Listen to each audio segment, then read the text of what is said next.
everyone, and welcome again to our Resurrection Tales. Hope you're still keeping safe and you're well. And I thought it'd be good just to reiterate that you can link everything through our website, ubsms.org.uk. You can find these tales there on Facebook or on YouTube and the other things we're doing as a benefice. And also, if you've got any comments or you want to react in some way, do email me or WhatsApp me. I'm only too happy to come back on things that you might like to ask about. So, I wonder, have you ever felt threatened? I don't mean physically threatened. I'm thinking more threatened in a way that undermines your life. Perhaps for some, you feel your family is under threat. Something is threatening the well-being. It could be economic, or it could be governmental, or it could be a member of the family who is behaving badly in some way. Or perhaps you're a scientist who has had a theory all your life working towards it, and something new comes to undermine that theory, and you find all your work you might find is disappearing.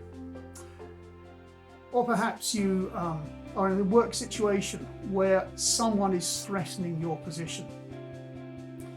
I remember once that I unwittingly, not realising it, really threatened somebody, a fellow minister, and they felt that their whole congregation was under threat.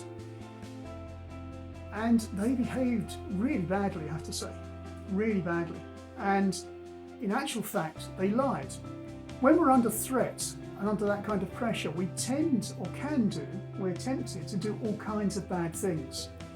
And it might be to lie or to cheat or to do something to protect our position. We throw sometimes our morals out of the window. Well, this is kind of what happened in another resurrection incident. This time it's not to do with Jesus at all. This is from Matthew chapter 28 and verse 11. And the soldiers, you might remember, were at the tomb of Jesus. And the chief priests, that's to say the Sadducees, the rulers of the Jewish people, came to them after having had an emergency meeting because they were so worried. And they bribed the soldiers to say to everyone, the disciples stole the body of Jesus. It was untrue. But that was a way of keeping their position intact. They were really threatened. They were threatened by two things in particular. One was those Sadducees did not believe in resurrection. If Jesus had risen from the dead, then all their beliefs had to be thrown out the window. The second thing that threatened them, of course, was Jesus himself.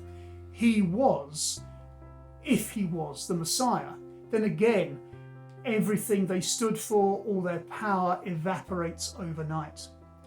So they had a lot at stake if Jesus had risen from the dead. Now, we know that wasn't true because the way the disciples behaved afterwards, they would never put their trust so radically in someone if they knew they'd stolen the body. But today we find people can be threatened as well. Today we can find that people are threatened not just in jobs and families and so on, but actually by Jesus himself. The very idea of Jesus threatens some people. It threatens some atheists who believe very sincerely and very strongly that there is no God. It can threaten people of other religions like Muslims, for whom, if Jesus rose from the dead, it would undermine their whole faith. It can threaten all kinds of people because Jesus makes a difference. If he rose from the dead, as we believe, it makes a difference. He is the one, then, who rose. He is the only one who has resurrected. And if that is true, it completely revolutionises all our lives. We have to change the way we think, the way we act, the way we go forward spiritually, the one we worship. And so those poor men, and it was men in the Sanhedrin, the chief priests, were threatened and reacted very badly. They reacted badly to Jesus. But then we know some of the Sanhedrin actually believed in Jesus. Joseph of Arimathea and Nicodemus are two we know who are named. And so it is around us today. Many are threatened by Jesus, but some say, I'd like to know more of this. And so let's pray for them now. Lord, as we are ourselves often threatened, we recognise that people can be threatened by your Son Jesus. And we ask, Lord, that they will open their hearts to investigate and look and see the truth of his risen power. Amen.